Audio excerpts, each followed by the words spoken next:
జయంలో సుమన్ శెట్టి గారు, ఇప్పుడు సుమన్ శెట్టి గారు సేమ్ ఉన్నారు. అసలు ఏజ్ లో అసలు ఎట్లాంటి డిఫరెన్స్ లేదు, ఫ్రెష్ అలానే ఉన్నారు. ఏంటి ఆ సీక్రెట్?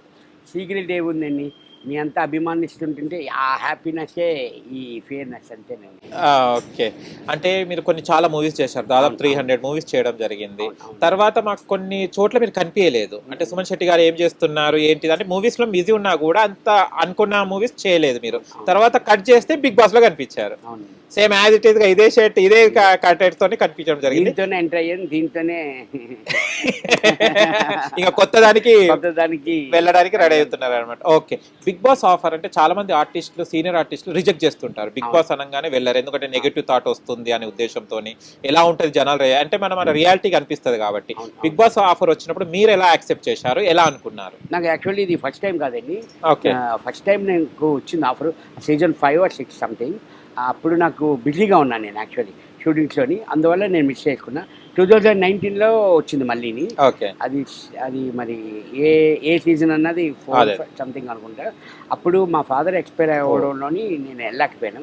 ఇప్పుడు ఎందుకెళ్ళానంటే మా అబ్బాయి కోరిక. మా అబ్బాయి పేరు గౌతమ్ శెట్టి. ఓకే. తను ఒకటే అన్నాడు, డాడీ నువ్వు 'బిగ్ బాస్'కి వెళ్తే నాకు చూడాలనుంది ఓహ్! అని అన్నాడు. ఓకే, డెఫినెట్లీ నాన్న, కానీ వెళ్తాను. అంటే ఇంట్లో ఫ్యామిలీ మెంబర్స్‌ని అందరినీ కూర్చోబెట్టి నేను అడిగాను, వెళ్తాను 'బిగ్ బాస్'కి, గౌతమ్ వెళ్ళమంటున్నాడు, మీ అందరికీ ఓకేనా? వెళ్తే ఒకసారి ఎంటర్ అయితే మనం మళ్ళీ ఎప్పుడు బ్యాక్ అవుతామో మనకు తెలియదు. అవును. ఓకేనా అంటే ఓకే అని అన్నారండి. ఇంక మా అబ్బాయి కోరిక మీద నేను 'బిగ్ బాస్'కి వెళ్ళడం అయింది. ఓకే. అండ్ ఇండస్ట్రీ లైఫ్ ఎలా ఉంది? 'బిగ్ బాస్' 100 డేస్ దాదాపు ఇక లాస్ట్ వీక్ వరకు ఉన్నారు గదా మీరు. ఆ లైఫ్ ఎలా ఉంది? అంటే ఎవ్వరు గూడా టచ్ లేదు. మన ఫ్యామిలీ మెంబర్స్‌ని చూడము. అవును, అంటే షూటింగ్స్‌కెళ్తే మనం కనీసం మాట్లాడతాం. అవును, పిల్లలతోని, అవును, వైఫ్‌తోని, అవును, ఫ్యామిలీ వాళ్ళతో టచ్‌లో ఉంటాం. అవును. 'బిగ్ బాస్' అనంగానే ఎవ్వరు టచ్‌లో ఉండరు. అవే మన ఫేసెస్ చూడాలి. వాళ్ళతోనే గొడవలు పడాలి. అలిగినా, జేసినా వాళ్ళతోనే. ఈ లైఫ్ ఎలా ఉంది? మూవీ లైఫ్ ఎలా ఉంది? దీనికి కంపారిజన్ చెప్తే.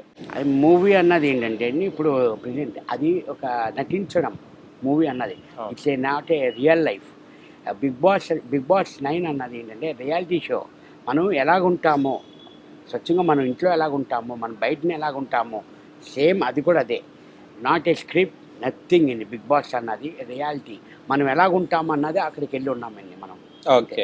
ఎలా అనిపించింది? ఫస్ట్ వెళ్ళంగానే 'బిగ్ బాస్'లో అడుగు పెట్టారు గదా! నాగార్జున గారు రావడం, చూడడం. అవును. మీరు ఇంకొకటి హైలైట్ 300 మూవీస్ అనంగానే నాగార్జున గారు గూడా షాక్ అయిపోయారు. అవును, అవును. తర్వాత లోపటికెళ్ళడం జరిగింది. అంటే దాదాపు కొంతమంది ఏమంటారు 'బిగ్ బాస్' అంటే ఒక జైల్ లాగా అందరు దాంట్లో ఉండడం అంటారు. మీరేమంటారు 'బిగ్ బాస్' గురించి? అది జైలు అన్నది కాదండి. అంటే ఫస్ట్ ఏంటంటే ఒక 2 వీక్స్ కొంచెం నేను కొంచెం ఫ్యామిలీ పర్సన్, ఎమోషన్ కొంచెం నాకు. హ్మ్. ఆ ఫ్యామిలీ దూరం అవుతుంది. కొంచెం పిల్లలు కానియ్యండి, మా మదర్ కానియ్యండి, వైఫ్ కానియ్యండి, వీళ్ళందరూ దూరం అవుతున్నారని చిన్న బాధ తప్ప, హౌస్‌కెళ్ళాను అదొక అరెస్ట్ లాగా అదేమీ కాదు నాకు. ఓకే. ఎందుకు ఆ ఫ్యామిలీ తప్ప మిగతాది ఏ టాస్క్‌లు పెట్టినా, ఏది గేమ్ పెట్టినా 100% నా ఎఫర్ట్ నేను పెట్టేవాడిని. ఎందుకంటే మాకు ఇంకా థింకింగ్ లేదు. మొబైల్ అయితే అస్సలు గుర్తు రాలేదు. ఈ ఓకే. 97 డేస్ మొబైల్ అన్నది అస్సలు గుర్తు రాలేదు. ఎందుకంటే ప్రతీదీ ఒక టెన్షన్‌గా ఉండేది. ఇప్పుడు ఈరోజు 'బిగ్ బాస్' ఏ అనౌన్స్ చేస్తారు, అవును. ఇవాళ ఏం ట్విస్ట్ ఇస్తారు. ఎందుకంటే మాకు వీక్లీ ఒక ట్విస్టులు ఉంటాయి మాకు. ఆ! ఆ ట్విస్ట్ అనేది ఆ టెన్షన్ ఉండేది. అటెన్షన్ ఉండేది యాక్చువల్లీ.